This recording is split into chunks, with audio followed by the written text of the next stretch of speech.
It is with the greatest pleasure that I would like to welcome you to the 19th virtual gathering of the Surrey Muse for Friday, October 22nd, 2021. Freshly back from Los Angeles, California, from Santa Barbara, California, I'm your host, Jovian Radeshwar. I promised some photographs and some videos from California, but you know what I'm saying? I had too good of a time down there. So unfortunately, those are just in here for now and on my phone, and they're not going to be in tonight's presentation, unfortunately. If you want to get a taste of what I experienced in California, you're going to have to roll me a blunt. What can I say? All right, without further ado, welcome to the 19th virtual gathering of the Surrey Muse. The Surrey Muse is an art showcase that takes place on the unceded Coast Salish territories of the Semiahmoo, Katzie, Kwikwetlam, Kwantlen, Kakayet, Tsawwassen, Musqueam, Squamish, and Tsleil-Waututh First Nations represent. These are the nations that came here and that were here for many eons before Canada even existed. Who knows where they came from originally? Some people say a land bridge from Asia, but needless to say, this is the original wandering of peoples that ended up in this land. And of course, we settler colonists have taken that land from them, and we've normalized that state of affairs. Down in the United States of America, where I'm from, this is a state of affairs that's so thoroughly normalized that it'll make you sick to your stomach when you think about how you're living on genocidal terrain, how you're playing on genocidal terrain. Over here, we got a movement that's pushing back against that genocide, and it's incumbent upon all of us to stand in solidarity with that movement and fight for the liberation of these lands of so-called America and so-called Canada from this ongoing genocide. Please welcome tonight's artists, the author, Haider Shabazz, the poet, Wanda John Kehewin, the performer, Naheed Siddiqui, the presenter, Sophia, the open mic presenter, Enternet Boy. And as I mentioned before, I'm your host, Jovian Radeshwar. The art for tonight's event is provided by Adrian Arleo, and it's entitled Blue Figment. And of course, you might be tripping out on that dog and that eye emerging from this woman's hair. The interconnectedness of all being present for us to behold. Welcome, everybody.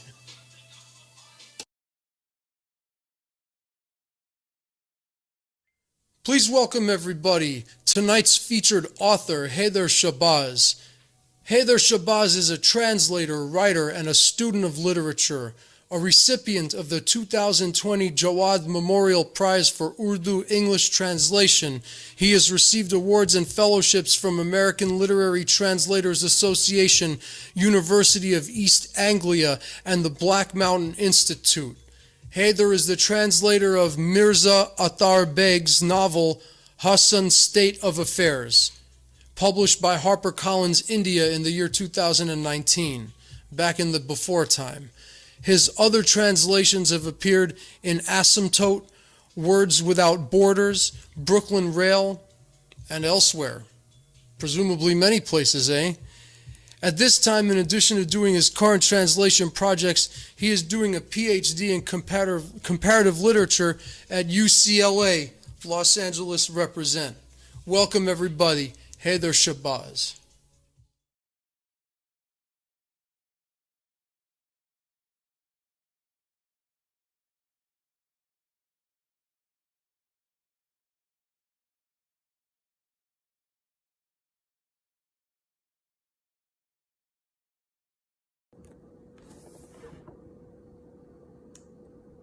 Good evening everyone. ਸਭ ਤੋਂ ਪਹਿਲਾਂ ਤੇ ਮੈਂ ਫੌਜ਼ੀਆ ਰਫੀਕ ਜੀ ਨੂੰ ਢੇਰਾਂ ਧੰਨਵਾਦ ਕਹਿਣਾ ਚਾਹਾਂਗਾ। ਮੇਰੇ ਲਈ ਫੌਜ਼ੀਆ ਰਫੀਕ ਜੀ ਇਸ ਵੇਲੇ ਪੰਜਾਬੀ ਦੀ ਸਭ ਤੋਂ ਨਿਆਰੀ ਤੇ ਅਹਿਮ ਲਿਖਾਰੀ ਨੇ ਤੇ ਮੇਰੇ ਲਈ ਇਸ ਤੋਂ ਵੱਡਾ ਕੋਈ ਇਜਾਜ਼ ਨਹੀਂ ਹੋ ਸਕਦਾ ਕਿ ਉਹਨਾਂ ਨੇ ਮੈਨੂੰ ਇੱਥੇ ਬੋਲਣ ਦੀ ਦਾਵਤ ਦਿੱਤੀ। In addition to thanking Fawzia Rafiq, I would like to thank all the organizers of Surrey Muse who have made this event possible. Thank you for your kindness and generosity. My name is Haider Shahbaz and I will be reading my English translation of an Urdu story by Khalida Hussain. Khalida Hussain was one of the most important modern writers of Urdu fiction, and her surreal stories challenge the way we experience the everyday. This is her story, The Sea. Mother said, "Geckos are everywhere these days. What is the use of your air gun? Look, anywhere you go, these striped fat globs go scurrying across the walls. It makes my hair stand on end." Then the kids started bothering me about it too.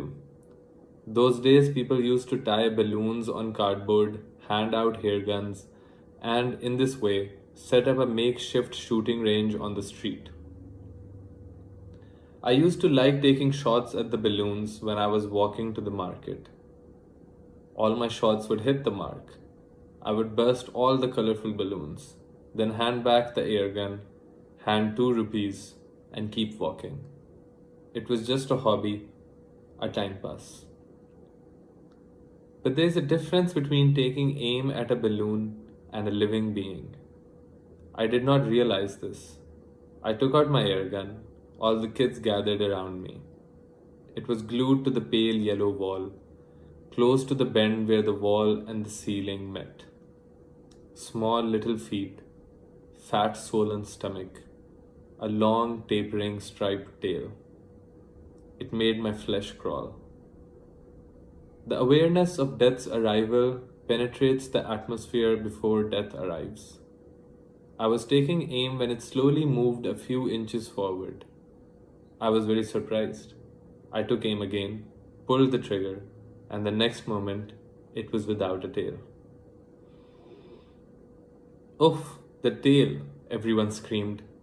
There was no sign of it anywhere on the floor. Otherwise, the kids were prepared. They were standing around with salt, ready to sprinkle it on the tail and watch it squirm.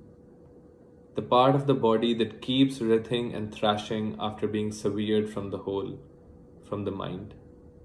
I thought, is the feeling of suffering in the severed part or in the rest of the body? Or in both of them simultaneously? "How stubborn," Mother said. I saw that the gecko was still stuck to the wall like before, holding its head high in an arrogant way.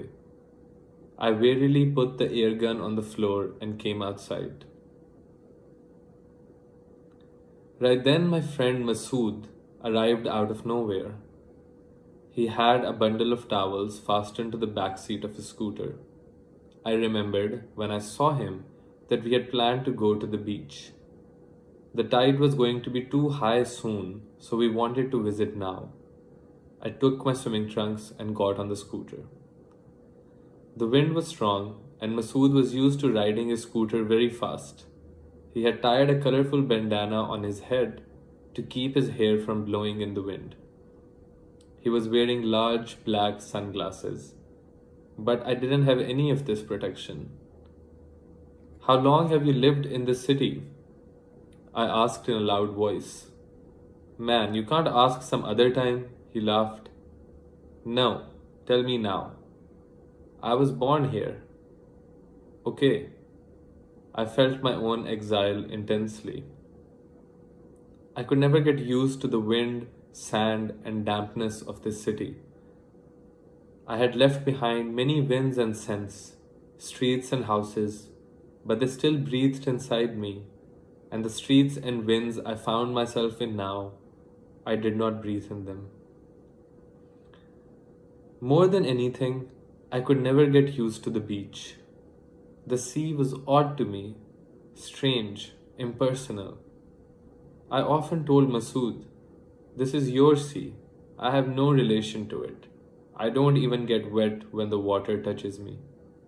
There, in my city, there is a canal. I used to live far from its banks, but its cold, sweet water still touched me." Do you even have a city? Is there any city you haven't spent 1-2 years in? Forget it. He was right. All cities were mine, and no city was mine. I felt my exile so intensely that its pain was like bodily torture. My neck was being strangled by iron-clad claws. "Why are you taking me to the sea?" We were now at the beach. The scooter's tires were getting caught in the wet sand. "Look, the whole city has landed here today. Don't be a bore." I looked. There was a carnival-like scene on the beach. No color you couldn't see there. Girls and boys, women and men, wearing all kinds of clothes, some of them with their trousers pulled up, some in swimming trunks. I was amazed by the people of this city. The sea belongs to them, I thought. But suddenly a quick wave came and drenched my ankles and then went back. Like someone had replied to someone. The strange sensation of water and sand inside my shoes felt new to me. We parked the scooter. "Look," Masood pointed at the people entering the ocean as far as the eye could see. I looked in front of me. The sea was deep green. Far away, near the boundary of the sky, there was a large vessel on the water, absolutely still. The waves came attacking from the ends of the sea rapidly, spraying foam everywhere, then returned after touching the beach. Like a living being pretending to walk forward and backwards. I was astonished by the relentlessness of the waves. Do they ever stop? They are not dying of grumpiness like you. They go all the time. You should sit and watch them sometimes. They will talk to you. I watch them for hours on end. I never get bored of them. Because these waves belong to you. The words slipped my mouth spontaneously. "You're just bitter," he said, annoyed, and started taking off his clothes. "Come on, get in the water." He was standing in his swimming trunks. He wrapped his clothes in a towel and put them to one side. "Where should we put these clothes and the scooter's keys?" He looked here and there. Then we saw her, sitting away from the beach, turning the pages of a colorful magazine. There were a bunch of clothes, baskets, and water coolers lying around her. "We can leave them with her." "Will she let us?" "Why not? It's not like we're asking her to do some hard labor. We'll just put our bundle with all the rest of the bundles and hand her the keys." Masood was good at such things. I slowly walked into the water. Then I thought that it must still be glued to the wall. And where did its tail go? A strange terror stifled my breath. Could it be that it was dead? In the same state, in that same pose, right there? A chill went down my spine. A big wave crashed into my chest. As it retreated, it took a lot of the soil and sand from under my feet. I stumbled. Then I balanced and collected myself. Masood was returning triumphantly after dropping his belongings. Man, she didn't even say anything. She seems very serious, silent. That's why she's sitting so far away from the water, I said. Then I reminded him that I had left a living being half alive, half dead. Would it have been better to shoot another pellet at it? Shut up. Look there. Mermaid. Total mermaid. Masood dived into the water. I looked to my right. Further, where the water was much deeper, a light-skinned girl in an all-black swimsuit was bouncing and bobbing, shouting and screaming, floating on the waves. Then she started moving her long, light-skinned arms very skillfully. Her swimming was no less than an art form. Mermaid, I repeated. Masood was now approaching the girl. I went back to the beach. I looked at my feet. Lots of small little plants were sticking to them. The sun's rays were very warm. My mouth was drying up. What a strange thing. I left it half alive. I wanted to go back home, but my mouth was dry as a thorn and my feet were sinking into the sand like I was walking in a dream. I looked. The bright light blinded my eyes. She was sitting surrounded by heaps of things. Water. She has water, I thought, and started walking towards her. I was now right next to her, but she didn't look up from her magazine. Half her face was hidden behind her hair, which was blowing in the wind. I stood there for a while, wondering if I should say something. Water. Do you have any? She pushed the water cooler towards me without looking up from the magazine. There was a glass next to the cooler. I washed the glass and filled it with water. She declared as soon as I took the first sip, "Jellyfish." I froze. She was pointing at my feet. I looked down. A colorless, shapeless matter stuck to my right foot. Jellyfish. I hopelessly stared at it. Maybe alive, maybe dead, she said, and continued to look at the magazine. Now I was angry. This sea doesn't belong to me. I don't know anything about it. So this jellyfish, what do I do about it? I stared at my right leg. What's there to do? She replied carelessly. What did you do about all the little plants sticking to your feet? They are alive too.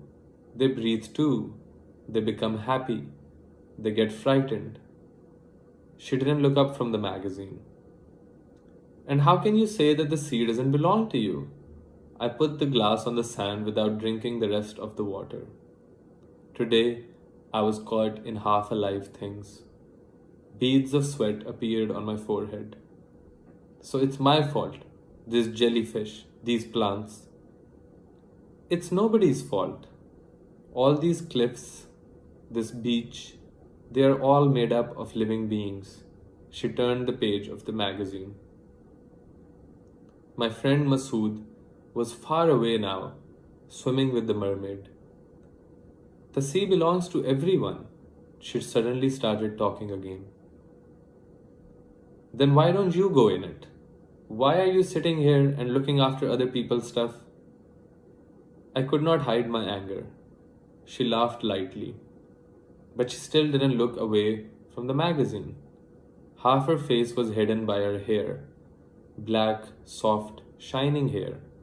They were the most beautiful part of her body. How do you know I didn't go in the sea? She laughed again. Now use this twig to brush away the jellyfish and the little plants. But it is still half cut, sticking to the wall, I said. At that time, you had not even gone in the sea yet. Then how did it all happen? She replied sarcastically. I didn't say anything. Instead, I started brushing the little plants off my feet and legs with the dry twig. The sun was about to set. Most of the people were heading back. Some had got up and gone inside their beach huts. I kept silently sitting next to her. There were lots of shells and conches at my feet. I started scraping the sand with my toes. The sea comes all the way up here during high tide. It can even go all the way up to the huts. All these living beings come flowing with it. The sea leaves them here on its way back. Cliffs and beaches are made from them. She looked up from the magazine for the first time. Do you study biology or something? I asked her. No, I just think the sea belongs to me. Certainly big-headed, I thought. She'll surely destroy someone's life. But I didn't say anything. The beach was nearly empty now. I did not want to talk to her at all. Many people came and picked their stuff up and left. Only our bundle and scooter were left now. Are you the security guard here? I laughed. You can say that. She completely disregarded my laughter. I was waiting for Masood, but he was still following the mermaid, and the mermaid had booked a hut for the night. I had dug up a lot of the soft, damp sand of the beach with my toes and heels without realizing. A wet cold was rising from underneath the ground. So the sea comes all the way up here? No, it goes even further, and it's almost time for many living beings to start their winter hibernation. Winter hibernation? I looked at her. The sun was setting. It was near the immobile vessel at the end of the water. The shining orange platter was half submerged in the sea. The sun also goes to sleep in the sea. How can you say the sea doesn't belong to you? What? I was absolutely stunned. This girl is mad, I decided, and started waiting for Masood, waiting intensely for him to come back. Then I became annoyed and loudly called for him. She laughed at this. He's not coming back today. The mermaid has booked that red hut over there. Ridiculous, I growled. The last little bit of the sun disappeared inside the green sea. The wind was picking up. The waves were becoming louder with the wind. They came like a living being from far away, from where the immobile vessel was standing. Row upon row, swaying, spraying foam. They were coming further and further up the beach, almost as far as us. Now the moon will rise from the sea and the waves will be as tall as mountains. Many living things will enter the sea for their winter hibernation, and after a long time they will come out again from this sea, this sand, this soil. They will come out new, she said in a dreamlike voice. The way she spoke was inexplicably bewitching, entrancing. A strange terror suddenly engulfed me. Lots of jellyfish, shells, conches, weeds, and plants were lying motionless next to my feet. I had dug a deep hole in the soft, damp sand without realizing. Masood, I called again. No use calling him. She presented her full face for the first time. Her pale face looked spectral in the faint light, dark circles under her big eyes. Keys. Give me the scooter's keys. I think I'll head back. Tonight is the highest tide. You don't want to see it? She quickly gathered her hair and tied them in a bun on top of her head. And look, you have dug so deep, the sea will rise from underneath. No. I suddenly felt extremely helpless, alone, threatened. The waves were very high now. The vessel at the end of the sea was murky. The scent of living beings filled everything. A living lava was flowing all around me. Whatever is half alive is also half dead, she said, and picked a starfish with a twig. My whole body trembled at the sound of her bewitching voice. Stop it! The sea is very close now. She commanded me to stop digging the sand. Her command woke me from a deep dream. I noticed a gaping hole in the ground in front of me. Masood! I tried to call, but my voice was buried in my throat. I felt like I was fixed to my place. In the air, I could sense the arrival of a strange moment. Please, I wish I could move, stir, shift. She was approaching me. Some people enter the sea for a long time. She sat down next to me, her body touching my body. Masood! I tried to call, but I couldn't see him or the mermaid. Maybe they had gone inside the hut. This is called winter hibernation. She touched me, and my body became still. A deep sleep wrapped around me like a large scarf. Lie down here. Rest peacefully, calmly. The sea belongs to you and me. That's all I heard. The waves of the highest tide, tall as mountains, were rushing towards me.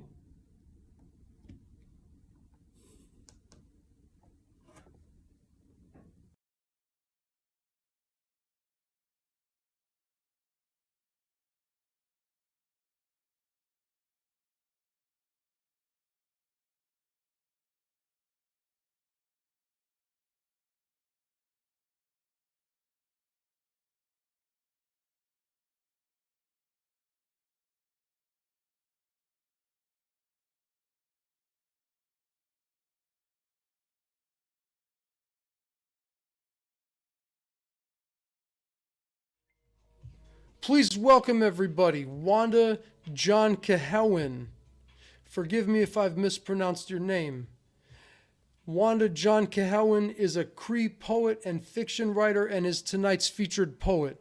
The first collection of her poetry, In the Doghouse, was launched by Talon Books in 2013.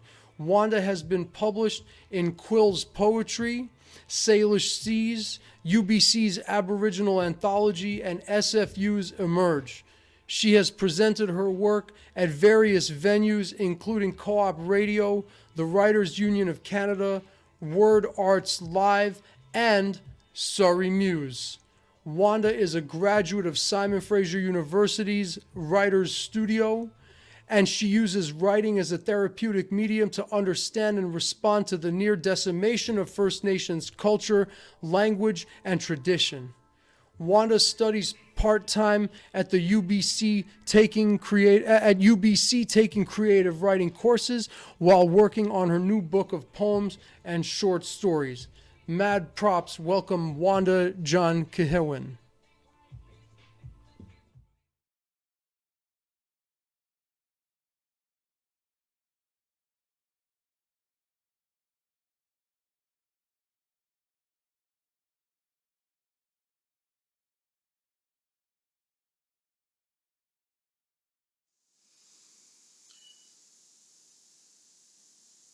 My name is Wanda John Kehewin of the Kehewin Cree Nations. I'm coming to you from Coquitlam, which is on the unceded territory of the Coquitlam peoples. So a little bit about me. I'm a mother. I love animals, and I have 2 books of poetry published, 2 children's grade 1 and 2 readers, and a series of graphic novels for YA, and I also have a YA novel to do with children in care. So just the act of writing has gotten me to this day.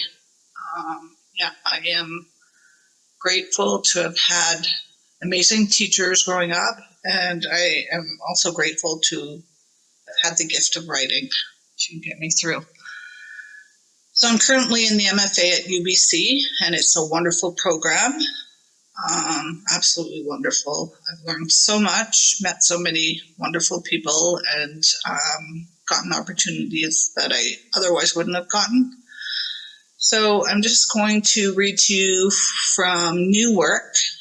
It's going to be published in a new book. So the first poem is called There's No Children Here, and a little bit of background about that is every Saturday, my daughter and I do something, like we'll go somewhere or we'll do some kind of craft or whatever, and she was bored one day, so I decided to take her to go pick flowers and leaves, and we had some wax paper, so I don't know if anybody remembers those wax paper sort of collage art type thing where you would iron leaves or flowers or whatever in between two sheets of wax paper. Well, that was over 40 years ago, but anyways, for her, it was really new and she enjoyed that. And so that's what we did. And art is also therapeutic. It's like a time where your brain can be free to think. So if you're doing art, you can also record those thoughts, because at that time when we were doing the pressed flowers, I was thinking about how many children didn't come home from residential school. I was also thinking about children in care and about how many mothers don't have their children, and I do, and it's almost like a survivor's guilt of some sort, if that makes sense.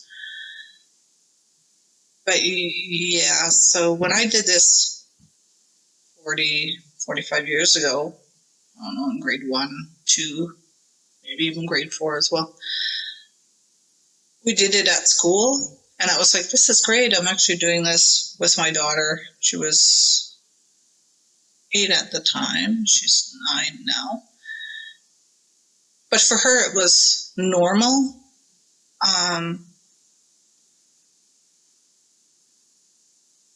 And that was kind of shocking to me, because in the intergenerational history of my family, nothing's ever been normal. So yeah, so this poem came out of that, and it's called There's No Children Here.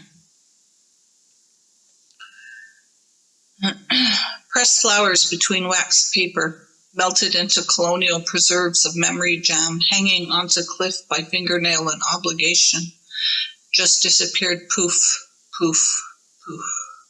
Trodden blossoms wilting, careworn and catacomb, there's no children here. Saskatoon berry juices run down, smooth chin, convex of face, dimpled and tang and nirvana, tall grasses swaying in background of the child's silhouette, surrounded by sun, steadfastness, devotion, and mother. Children, untouched, synchronistic giggles echo across plains, across shores, across mountain range, across season, carried far and wide and getting quieter by the second, minute, hour, day, month, year, decade, century. There's no children here. Tiny, muddy hands streaked on grass green or on Mama's expansive universe that has held many glossy stars, held many luminaries in her universe, never knowing the future, never expecting the worst. Post-contact. When mud stained the faces of the unborn and left a trail of smeared mud body drags, even the eagles cried and flew higher and stayed high. And the lonely followed suit and stayed high too. There's no children here. Skinned knees and mosquito bites laying in cool grass, grazing the sky like today was all there was in her story. Past and present, and the future was a minute from now, trusting the sky not to fall, trusting gravity, trusting Gimama to always catch you when you fell and pick you up, because she knew how to pick you up, because her mother picked her up, and the mother before her picked her up, and that was her story. That was their story. There's no children here.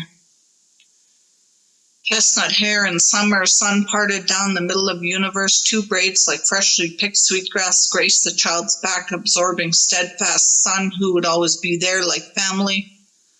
Calm travels the hills and valleys like wind and just is. What else could there be? There's no children here. Tan skin like sweet ripened chokecherry, nestled next to mother, nestled next to father, nestled next to grandmother, nestled next to sibling, nestled.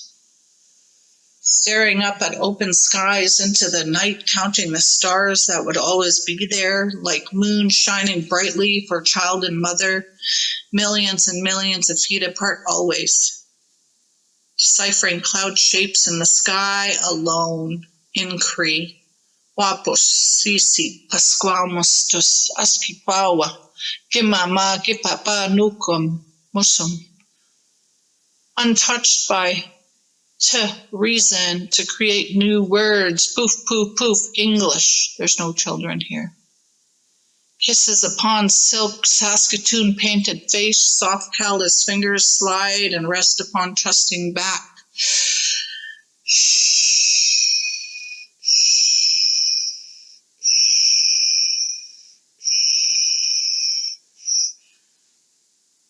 Like rain on empty teepee, like rain on empty longhouse, like rain on empty teepee, like rain on empty longhouse. Winter twined, winter woven, winter mingled, winterrupted, interrupted, no Cree word for goodbye, no Cree word for genocide. So that was, there's no children here, and that came out of, I guess, a collage I made, which is, I don't even know how to pronounce that, ekphrasis or ekphrasis.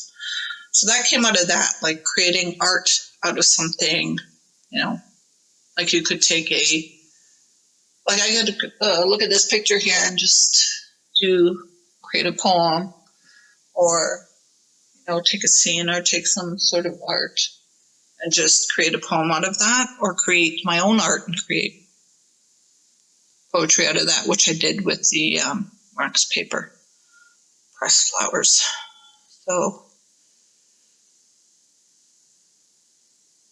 So this one is called Confusion. Let's see how much time we have here. Okay, so I have 20 minutes. I have about 12 minutes left, so I hope I have enough time to read this. So this is Confusion, and it's inspired by Lely Long Soldier's Wapanika. I hope I'm saying that right. It was in her book, Whereas. And in this poem, I play with, I guess, punctuation. Okay. You're not going to be able to see that. But, so it's called Confusion. I begin a line about a hill on my reservation, tucked in between two towns that just tolerate waiting for slip up to attack, comma, to say, see, I told you, period. Nukum and I used to pick sweetgrass on the shaded side of the St. Joseph's Hill on hot summer days next to the slough filled with ducks that came back from places I will never go to, period. 1, I don't know where they fly in the fall. 2, I do not have dapper downy wings or natural instinct. 3, I am afraid to travel to places. I have gotten comfortable with the amount of racism here. 4, perhaps in other places there will be less tolerance for indigeneity, and I won't know how to handle that. 5, I won't know how to fly away. 6, in hot places near the equator where they're supposed to fly, I may melt and never be put back together again. In hot summers here, I am holed away in a dark basement with the fan running and beating like a life force, keeping me from melting into a puddle of ancestors' voices unheard. 7, I am being held together by the frame of reference of what I can or cannot handle. Period. Getting this far was already a journey around the stars of mental health, and any sudden movements may shift the imaginary world I have so carefully put into place to catch me if I fall. Period. I wanted to write about Kisimanatu. A word, when translated into English, means the creator of all things. Period. Why is it every time I write creator or God or Kisimanatu, I feel the burning need to capitalize it? Question mark. Is it because everything important to me has to be capitalized, like mom or dad, because they left me and left this world too soon? Or is it because of the rules of punctuation? Question mark.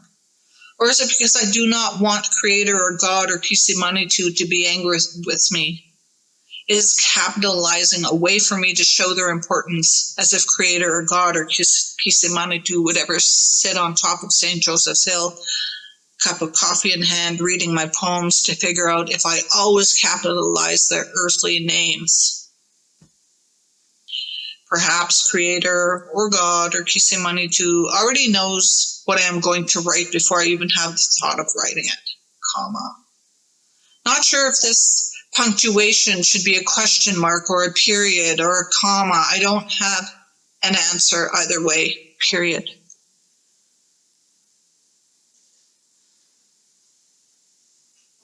So that one is called Confusion.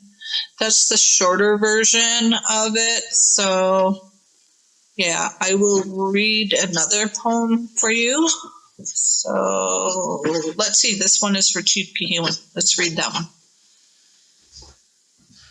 So,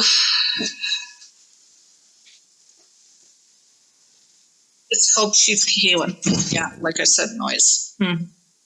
Chief Kehewin. Great, great, great grandfather. Your blood runs through my veins like waterfall. Waterfalls can be dangerous if you do not watch your footing. Great, great, great grandfather. Your stories are in my daydreams and my writing of days gone wrong. Days gone wrong can be dangerous if you do not watch your wording. Great, great, great grandfather, your heartbreak and resilience I carry like witness. Being a witness can be dangerous if I carry it all by myself. Great, great, great grandfather, your love for your people like Mother Earth to animal. Mother Earth to animal can be dangerous if you have greed. Great, great, great grandfather, your hope travels through time, carried by stories of dying elders. Dying elders can be dangerous. Stories of belonging die too. Great, great, great grandfather, I hope you feel the love that travels through my existence. Traveling through my existence can be dangerous without a voice. So yeah, a lot of these poems come out of this past year, as well as, I guess, doing some research back home in my home territory. You know, still a lot of trauma everywhere. Like, I'm not saying only on the reserves. Everybody, you know, there's wars in this world. There's, addiction. There's like domestic violence. There's so much pain on this earth. Yeah, and I have always said from my first book that pain is universal.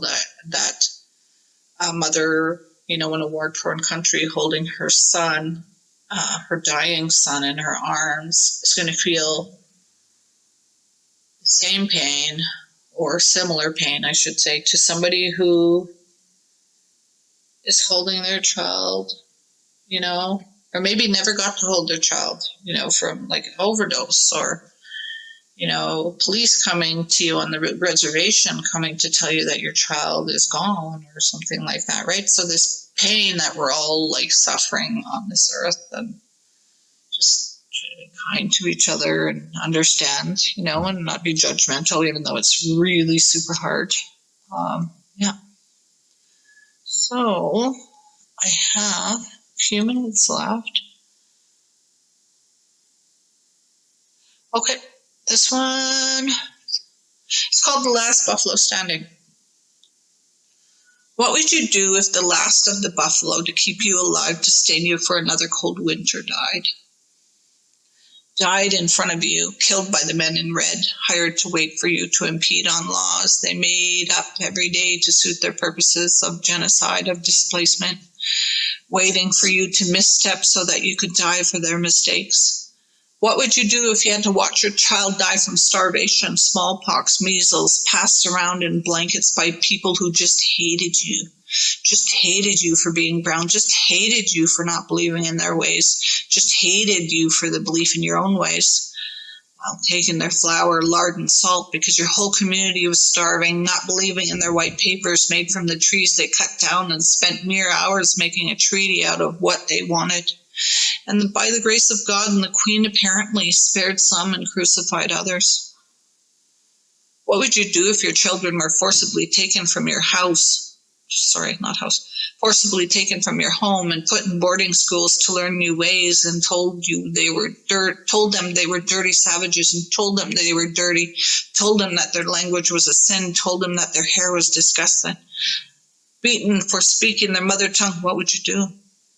What would you do if the RCMP drove your child to an industrial area and dropped them off in -40 weather with no jacket or shoes, and they died knowing they couldn't say goodbye? The only consolation, falling asleep in delirium. What would you do? What would you do if you couldn't cry anymore? And all you could do was pick up a pen and fight for your rights to laugh and live? And what would you do if your only defense was a pen? What would you really do? So, yeah. Another minute, I think. Hark to the Crying Dead, this one. When do we count the death that tells true native narratives? Fauna overground on graves of the millions of buffalo and Naheed, mother, father, sisters, brothers, children, gone.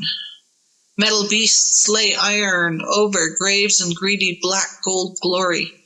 Sad First People bones kicked aside by colonizers who believe in killing.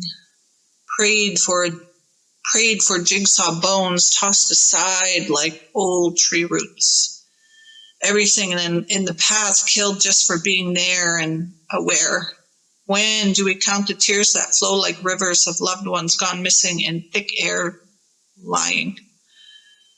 When and how do we stop the continuous kidnapping of sad brown faces who have nothing but love for their broken parents who would die happy if it meant their children's lives would rise above their past so violet, blue, black, dark?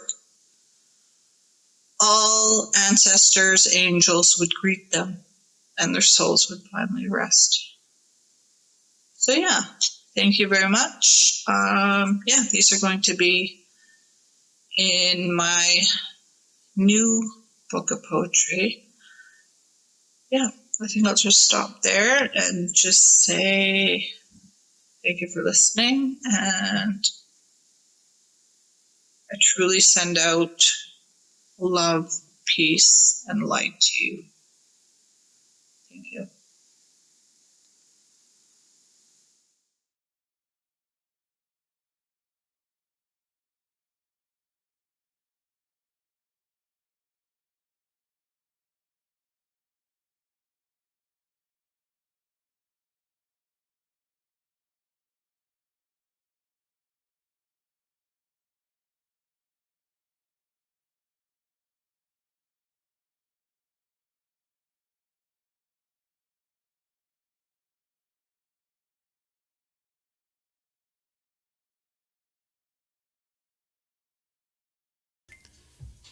Tonight's featured performer I'd like you all to welcome is the dancer Naheed Siddiqui, who is a classical Kathak dancer, choreographer, and mentor.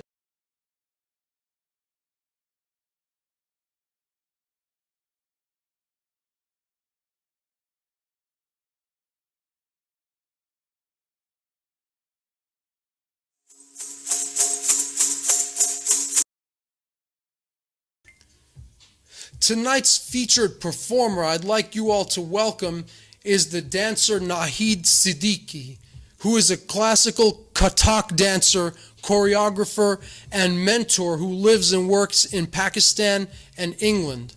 Her organization, Naheed Siddiqui and Company, was established in 1991, and since then it has presented 16 masterclass productions, earning various awards and distinctions around the world, including Pakistan's Pride of Performance. Surrey Muse's tentacles expand to the so-called UK, colonizing the Imperial Center with the brilliance of art.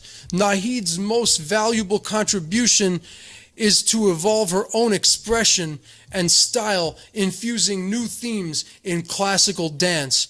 Her exploration and infusion of Sufyanic thoughts and words within the context of Kathak has brought this traditional dance to a new level of excellence. Naheed has introduced Kathak in the curriculum of the University of Surrey in the UK and other educational institutions by making it accessible through performances and educational outreach programs such as workshops, master classes, and residencies. Her work has received support from West Midlands Arts Board and the Arts Council of England. Her most recent production was presented at the Royal Ballet.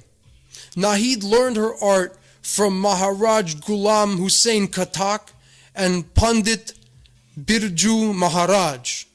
Please welcome Naheed Siddiqui, expanding Surrey Muse's influence beyond the colony to the post-colony to the metropole, undoing imperialism with the brilliancy of art.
Hello.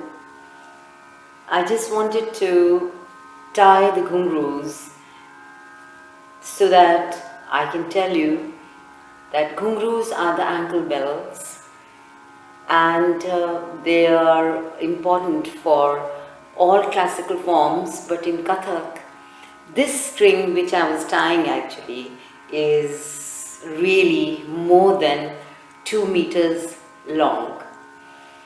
In initial stages of learning Kathak, there are very few ghungroos, ankle bells, but later on they keep increasing, and we can wear in each ankle 150 to 200 ghungroos, and they are actually made of a special metal which produces sound like birds, because all our arts are taken from nature. So many different time cycles, tals are actually composed on the chirruping of birds or the way the dove actually speaks in 10 beats. Hazrat Amir Khusro, the great saint and musicologist, humanist, scholar, he composed so many tals, time cycles, and so many ragas taking from nature. He's taken the concept of symphony from streams, and only in silence you can actually focus and listen to that. So our practice actually, all our life is meditational, and we're alone and we just enhance our listening so that we become one with beats. So rhythm in life is actually balance, and harmony is music. So we try and blend both into our being, and it actually becomes part of our being. So Kathak is a way of life. Kathak is not only an exhibitional art, it actually enhances your inner being and gives you that focus and silence, which then is depicted through your how you practically perform it.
Kathak is an art form which has many aspects, and one aspect I just now showed, which was the footwork and the ankle bells, which are called ghungroos, are actually our instrument. But other than that, another beautiful aspect in Kathak is the well-aligned movements, which again are taken from calligraphy, from geometry, and there's a great importance and aspect of maths in Kathak. So when we actually do the movements or explore the equal side of our body, we are actually exploring alignment and we are painting. So I always say that we paint with our limbs, and the fingers and the palms, they become the paintbrush. So we have to actually align our fingers, knuckles, hand, wrist, elbows, shoulders, spine, neck, face, knees, everything has to be aligned, because the dancer actually is the instrument. So our body and the soul is our instrument. Like a musician just picks up an instrument, tunes the instrument, and then starts to play, we have to tune our body through yoga, through stretching, through Riyaz. Riyaz is a deeper word for practice, and it actually means meditational practice. So the movements create a song. The movements create the cosmos to move around with us. So I'm just going to explore very few gestures or movements which would actually tell you that how we draw. Our heart center actually is where everything stems out and our fingers act like a brush. So when we draw a line like that, everything, spine, arm, and everything goes towards that.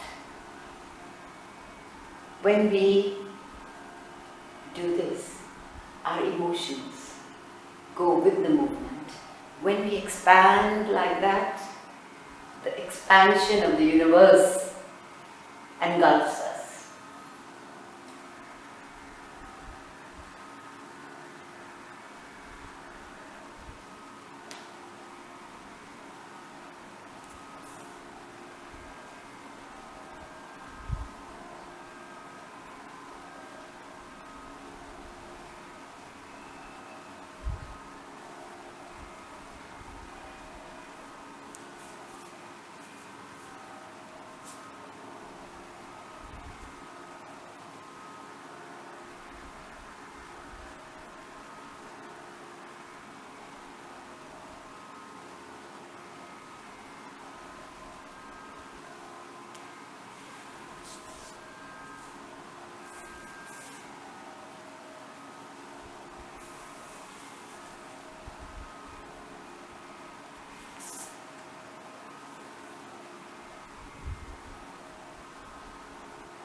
Next up is our open mic opener, and I would like everybody to welcome Enternet Boy, which is a Mexican-based audiovisual project focused on music experimentation and sound design. It has been directed since 2017 by Jorge Lara, who is also a co-founder of Via de Acceso, a radio show that explores worldwide underground musical creations. Jorge is also a part of Desertic Garden, a duo band with Sois Alver about their ancestral roots, ecology, activism, and social awareness. Forgive my pronunciation. Their work has been presented at Ipuco Gallery, Escape 010101, Virtual AR Exhibition, and Festival de Pajama 2 and 3, Dos y Tres, previously. Please welcome Enternet Boy.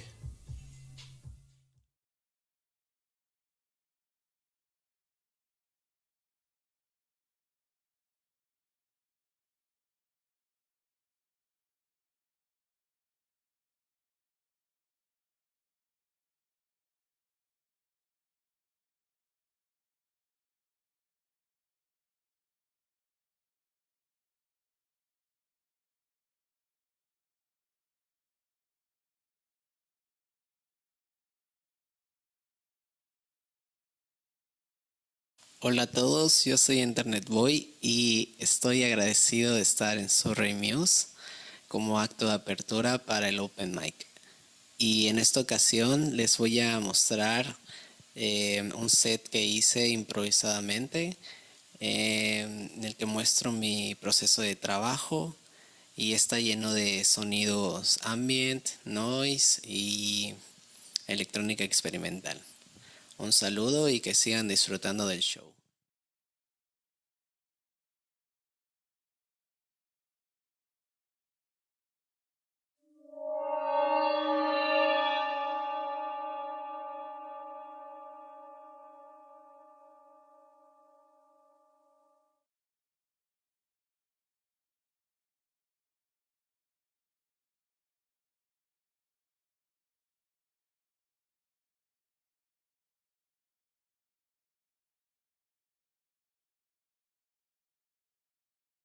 Hola a todos, yo soy Enternet y estoy agradecido de estar en Surrey Muse como acto de apertura para el Open Mic.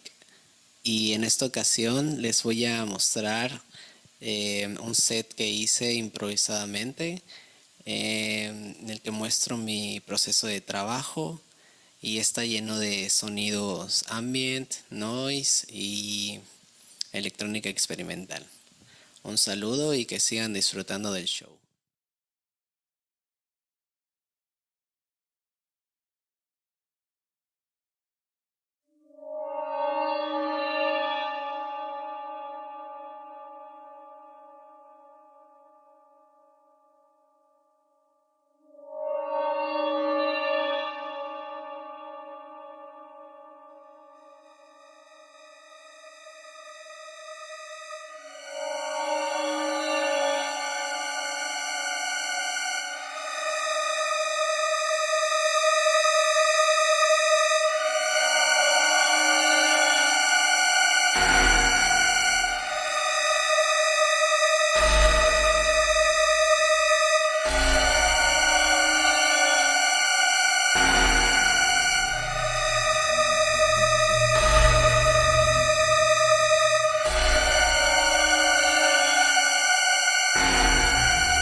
Just wanted to begin by thanking Fawzia Rafiq for inviting me to introduce Open Zero, my fourth collection of poetry just released from Yoda Press.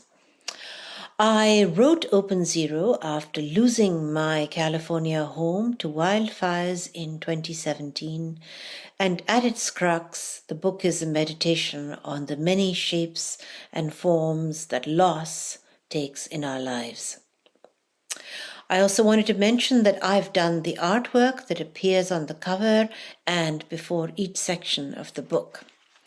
I'm going to begin with the section called The Nothing Bird, and I'm reading the title poem. Rain and no rain, twin wings of the nothing bird. Torso, a column of air, pause in space, key that ignites flight, bringing home all her charred feathers. The next section of the book is called Indian Rope Trick, and I'm going to be reading a poem called Paper. It's a prose poem. Hold them up to the light, and they quiver, as if a shaman was breathing on them. The typewritten pages with their visceral analog surface, whispers of whiskers where the metal left just a faint after-image of itself. The ones that actually flew out of your hands like butterflies were his favorites. Aerograms of onion skin, the lightest paper ever invented. Pale skies where the birds of his hand lay nestled, shriveled blue roses. The next section of the book is called Bomb, and I'm going to be reading the title poem, Bomb. Semantics seem antics, see man ticks. Language is the bomb. The final section of the book is called Wish Fulfilling Tree, and I will be reading a poem called The Lesson. Is something to be learned from loneliness? The curve of each day shot across the bough. Do neglected bouquets know that the heart is nothing like a rose? Both tropes so overused it bears repeating, like twin petals of the beat itself. 1, 2, 1, 2 to score, music of the four-chambered maze. Close those eyes, their bright windows to peruse, a rhizome, continuous, profuse, subterranean stem, the eye seeping seamlessly into them. Listen, there's a lovely violin to the east, red neckline of the rising sun, and standing still, still standing, relics of the elders, bay laurel, redwood, manzanita, frozen in a paused narrative, retreating as touch-me-nots into winter, permanent char, staining time's elastic. At 11, the mountains take off their cloud crowns. Lizards belie alliterations of nursery rhymes to do push-ups. Rise and fall, and then the lull. Something breaks and something bends. Where's the learning in all this? I leave, the page open for you to guess.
chciała mi trochę dać memu koniowca.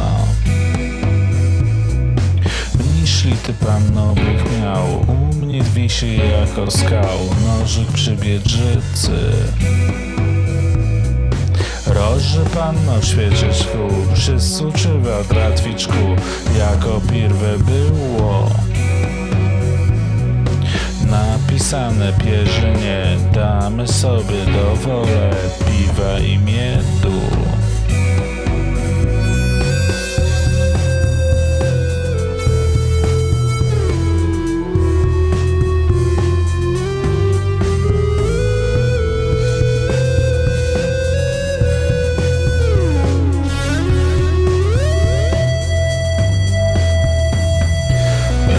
Panno kochaniec, ochlodawach nedwianiec, jeszcze liecał.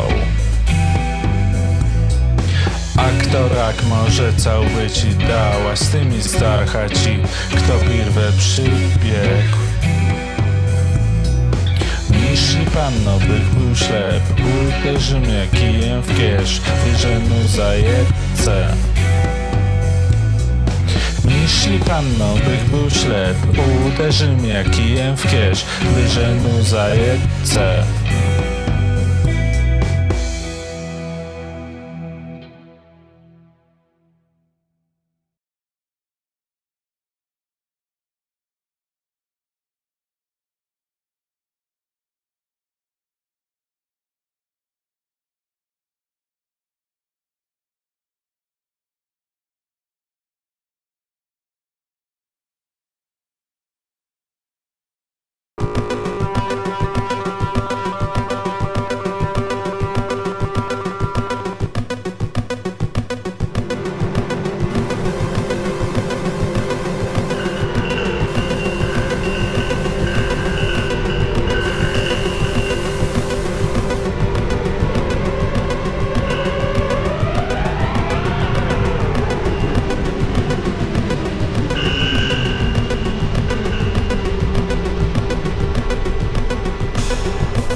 Just